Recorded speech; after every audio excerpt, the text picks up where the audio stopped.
All right, guys, here we're going to talk about Ash vs. Evil Dead, Episode 8. So what's up?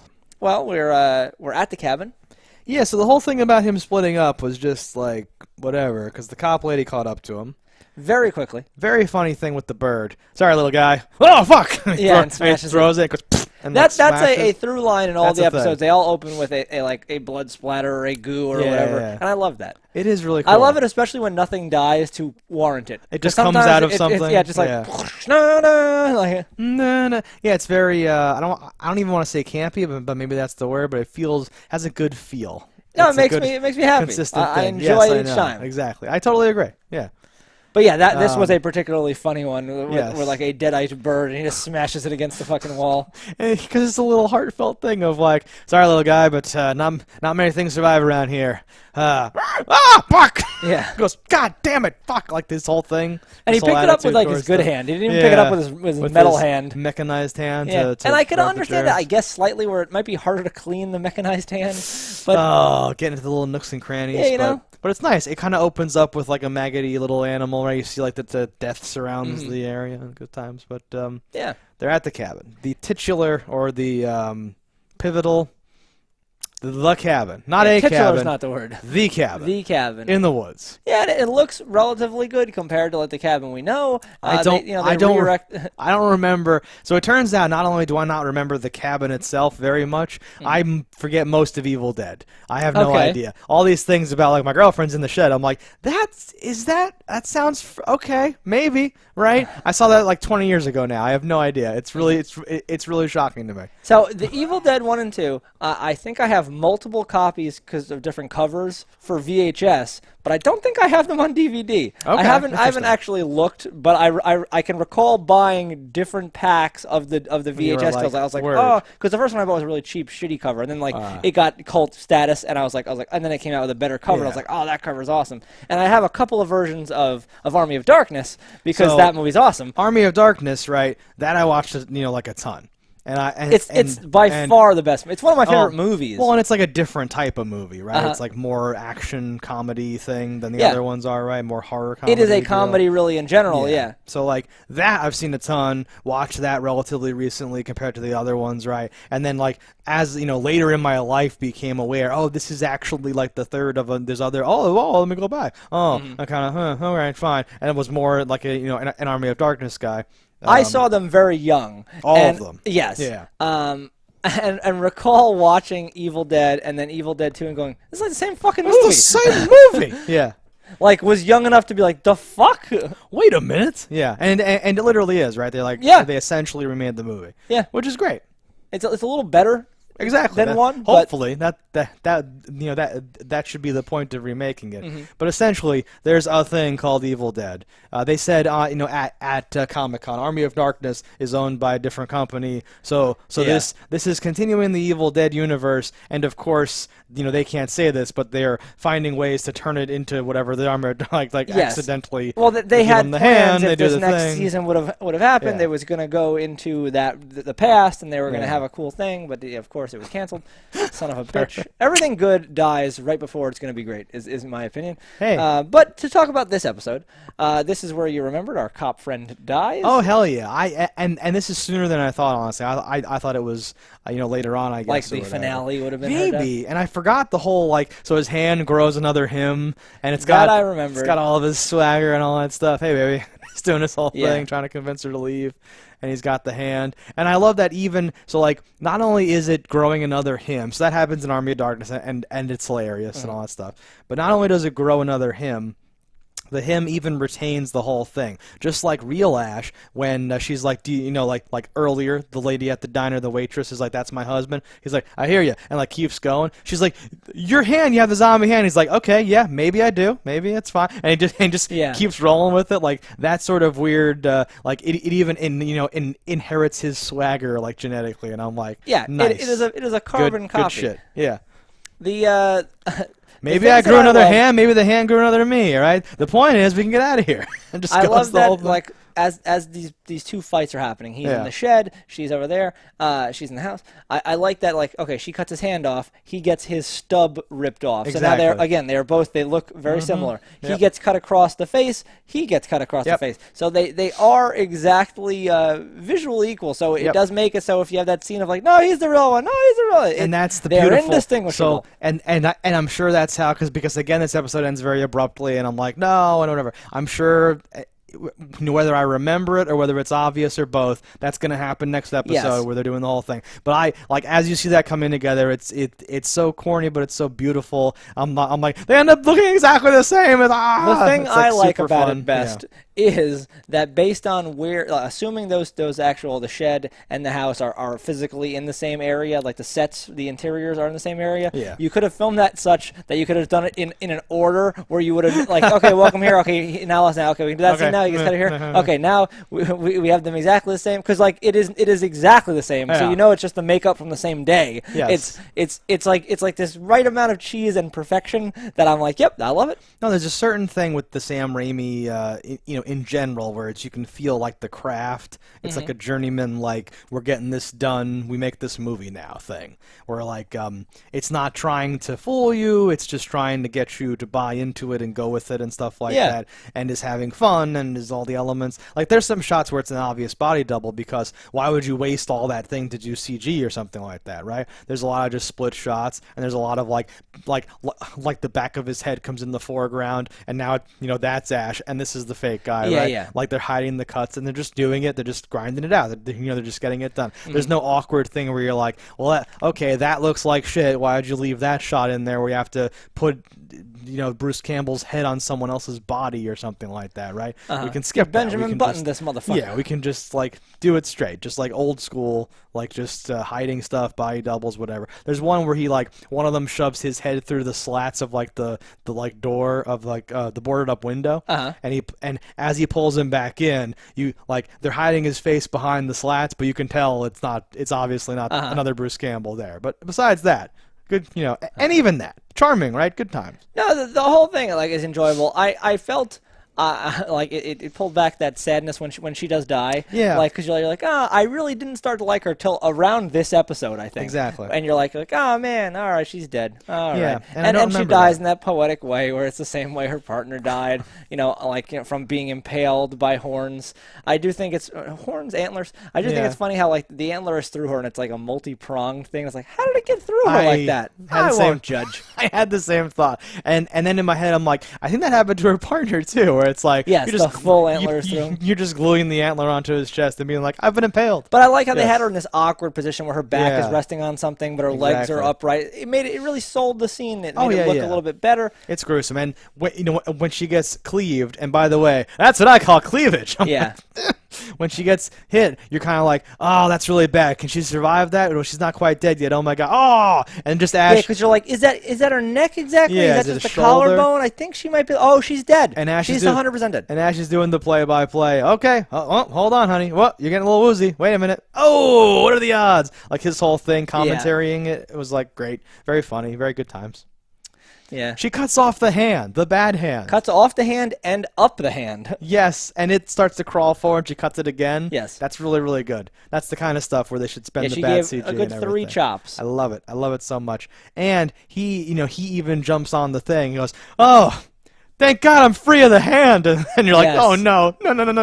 And it's perfect, right? Yeah. It really was. It was beautifully executed, and then she was. That's a perfect Bruce Campbell or like Ash way of dealing with that. That's what Ash would do if that were Ash and Ash were that, right? So it like fits, like, very pleased with that you sort of almost though turnabout. would expect something more to happen when the hand was removed. You would picture it as cutting off like someone's head.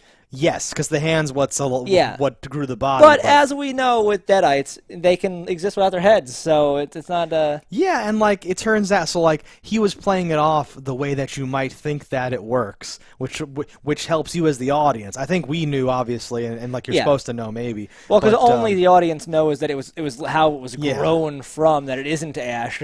Yeah, well, yeah. Even though he says it, you don't know if that's just a demon talking. If he's just being shitty or whatever, yeah. Cheeky son of a bitch. So like, when he reacts that way, you can forgive her for thinking, oh, okay, so we got separated. That hand was, seemed like it was possessed and, like, alive. It must have reattached, which allowed the evil to, like, control him. And now that I've broken it again, no one is there to explain the rules to these people, so... Yeah, it's certainly forgivable. Well, and like it's just sad. Well, and at the very least, everything came together so that she could have guessed the rules were whatever. Yeah. Right? I like that a lot. Sometimes, it's like, what, did you forget the rules? Every other time you behead them, this happens. Why would you not behead him? Like that sort of thing, right? But here it's like, oh, I see what happened. Okay, go, and then like lets her guard down for just long enough, and he gets her. And this is the first time this has ever happened ever. So, of course. Like, well, there's no frame of reference. There's no reason to be like, bitch, you're stupid here. Yeah, so many things are like one-offs that you don't have time to like learn, because the consequences of not guessing wrong are death. We meet our like Swedish hikers or whatever they are. Yeah, I think they might be New Zealanders. I don't know. Same difference. I think I said Swedish like 4 episodes ago, where I'm like, don't they go to the cabin and meet some Swedish hikers or something? Yeah. And then we get Pablo gets a girl showing interest in him. Oh yeah. Gets shot down. You can see that she has an interest in Pablo. This impossibly hot blonde chick who's with this other couple and third wheeling it with them, and it's like, okay. And Kelly actually, sabotages it a little bit. Yeah. She says, you can tell she's got some feelings. Yeah, interesting. Or at least wants to cock block him severely. Well, so like, there's different ways to look at it. I think that it becomes clear later on. But for the moment, if I was watching it for the first time, so she doesn't say it until she says, I'd like to have someone to keep me warm for a few nights. And then Kelly's like, oh, like my little brother, like that's not right, because you're gonna lead him on, he's gonna get attached to you, and then you're just like, hey man, I'm on a hike, right? So I want to protect you. Many directions to look at it. Or it could be protecting that girl. Like, oh, you don't want to get close to Pablo. We're about to fight the worst evil in the world. But I'd like to believe it as like no. I may not want to have him myself right now, but I don't want him getting with somebody else. Because what if then when I'm ready, he's not ready anymore? And you can watch her like come up with the idea to be like, he does have a girlfriend though. Okay, no. Yeah, you know how to, and kind of be like, okay, let's just not. I don't want that to happen. And she's dealing with the you combination. Gotta keep that will they, won't they alive. Yeah, the combination of jealousy and being protective and all that stuff. Yeah, we don't get any Ruby in this though, right? No. Yeah. Okay. I can't think these people are impossibly nice too. These hikers. Oh yeah. I don't care who you are. I could be at the mall and you could see me eating a Cinnabon and be like, "Oh, could you walk me over to Cinnabon?" No. Nope. It's down that way. No, I don't have any legs, ma'am. Sorry. Yeah, sorry. I'm dead. No, they're impossibly nice, and I believe that they pay dearly for that. Niceness. They probably would have died anyway. But let's say they died for their joys. Yeah, they might have been out of the radius of the evil or something like that. I don't know. They actually should have been directly in the radius right when the worst part happened, because they thought, oh, we passed out a few miles ago. Like, all right, so like the birds were dead a few bits ago. You should have been corrupted. But either way, they're definitely going to die, because I remember them being dead. I think I remember that blonde getting possessed or getting covered in blood or something like that. I think that the guy and the girl couple die first, and then the blonde dies in the cabin, maybe? Yeah, like there's some weird thing where Pablo's like, oh, you're into me? And then she said that she's either possessed or like disgustingly dying or something like that. Or dies right after professing that she'd be into him? Yeah, something. There's some sort of fun thing that happens. We'll see that when we see that. Even though I have these vague memories, I'm still looking forward to it, because I honestly cannot remember the actual thing that happens, right? But they're going to try to bury the book is the plan. Yeah. And we're just being mocked by heads. We didn't talk enough about the cabin, maybe, the headless, decapitated girlfriend. Back right? in the shed when he went to go get a crowbar, which I'm like, all right, he's chainsawed through everything else in the world. I don't know why he couldn't just cut this chain. I know in the real world why he couldn't do that, but in the show, we've seen him do ridiculous things with a chainsaw. True. Or everything that is locked to is wood. Yeah, just cut the wood off the lock. Yeah.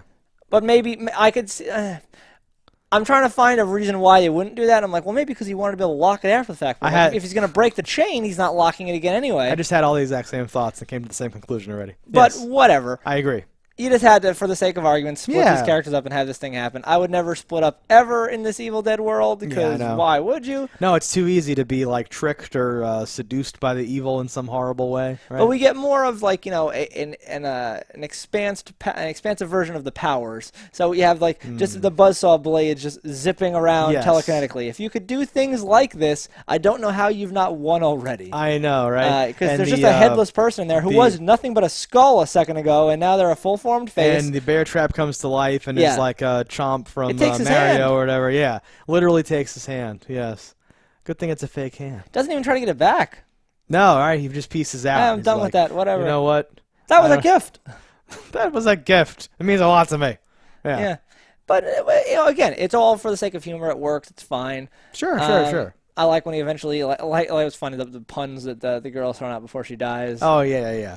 No, she's over the top. She's grotesque. She's possessed, right? She offers him a BJ and all that stuff. I like the practical rig that she's in. Like she's like in that table and like the neck pop out is on the vise. It looked decent. It looked good, and the way they applied the nice seam of blood across the bottom, it worked. It all worked. I like when it's like reliving all the events and like the head starts to split again the way it did before and all that stuff. Yeah, is that the same actress from Evil Dead? Do you know? Or do you think? It can't be based on the age. Okay, I thought she might be older or whatever. Now I couldn't tell what was happening there.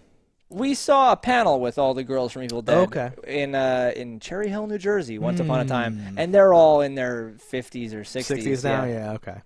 That would, I guess you want someone younger to be like, oh, that's as she was when she died. And I don't even think she looked too much like the original actress. I can't 100% recall, but you didn't have to because it didn't matter. You're not even really in the same world. I'm coming at it with that weird thing I said where I do not remember Evil Dead. Sure. So for all I know, I'm like, oh, she's a dead ringer for the original. Yeah, but, it worked. It was totally serviceable. It was fine, and the scene was decent.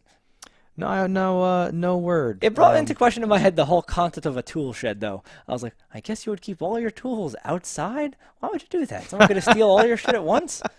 Well, the world. I never really thought about it until like right then, though. But I was like, I guess a majority of your tools are used for things you're doing outside. Yeah. It kind of makes sense. But I was like, if I need a hammer, I got to walk all the way outside to get a hammer to come back inside. Normal people aren't doing a lot of stuff in the house that requires hammers all the time. Or you have an indoor hammer, right? And the outdoor hammer's all messy. 2 hammers like an animal? Yeah. You gotta have one hammer for cooking, like opening jars and stuff.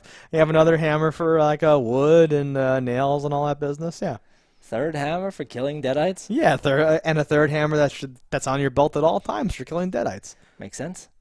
So what else happens in this episode? Where do we end? We're done. Kelly Pablo and Pablo show up. They see the body. And they're like, dude! Yeah, and he's like, well, I did do this, but it wasn't me. There's another me in here. Not me, the other me. And, I guess we should say that they fight. Yeah, we talked about that earlier. Before. Yes. We jumped right into it without that. Exactly. But yeah, they fight. They literally fight. Here's where stuff, again, with the logic gets a little out there. Because not only did he copy his swagger, not only did he copy his, physical defects that would have happened over time. That part was actually wonderful. Genetically, but the final thing, the fake teeth part. I'm like, wait, what? How does he also have fake teeth? That's crazy. I love when he's like, but you still have my trick knee. My trick knee. My trick knee. Yeah, and calling everything out, and I just picture them hanging out, brainstorming all of his medical conditions. You still got a bum shoulder? Yeah, bum shoulder, trick knee, whatever, and then soft balls. I'm like, oh my god, not glass balls. Soft balls. Like, it made me laugh when he said it too. Yeah, exactly. That's a wonderful little. It's the combination of Bruce Campbell and the Sam Raimi aesthetic and whatever choices are good writing most of the time. Working well together. Yeah. But episode ends very abruptly after that. I forget the final button or whatever. But, even though we lost one of our main characters, still good. Soon. We're gonna see Ruby again. I think in the next episode is when she makes her her comeback appearance, and then things start to get real. Right. Ruby gets to the cabin. We eventually find out that she is in fact the bad guy. Spoiler alert. Yeah. I can't remember the exact way it goes down, but I'm interested in seeing it again. I forget if Ash knows or like remembers Ruby in any way. No. It's totally new to him. Yeah. Because the Brujo was like, Ruby, they will never forgive you for what you've done or whatever. Like she's been in happening. Well, that was I don't think that was even the real Brujo. I think that was a Deadeye. A Deadeye. Yeah. No. I know. Like, but like the evil knows about her, I guess only. So what's been happening? He's had the book the whole time. I'm trying to do the math on the continuity, but well, if I remember, she made the book.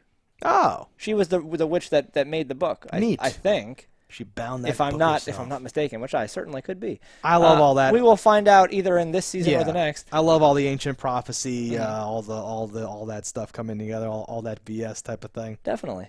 All right, gearing up. This was 8, I think, right? Yeah, this is we episode have 9 and 10. We have 2 more. 2 episodes left to round out. Stick with us. That's what we thought about this episode, guys. Let us know in the comments what you thought about it. Don't die in a fire, and we'll see you next time. Hello, internets. I just love watching JustDaggers. If you've enjoyed this video as much as I have, click that subscribe button.